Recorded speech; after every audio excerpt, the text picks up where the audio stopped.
Badal som, ako po ceste beha kačička s malým. Zastal som a v kanáli som videl, že sa pohybujú ďalšie malé.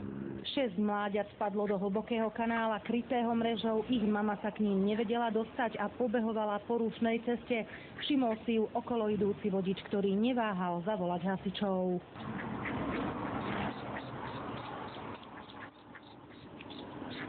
Za mamičkou. Moje, aké si rýchle.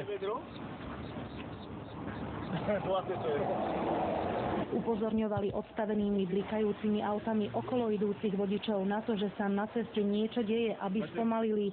Ďalšie mláďa uviazlo na druhej strane cesty.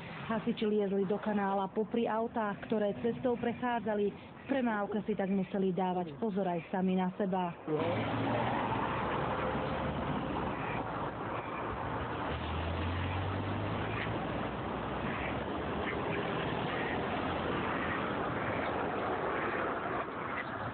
Behala určite aj s malým, zo 3-krát by ich tu bolo zrazilo.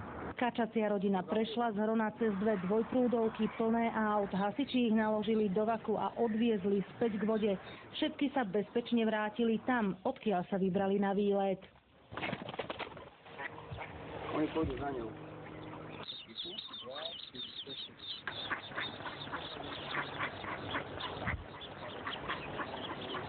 Z Banskej Bystrice Katarína Kováčiková, televízia JOJ.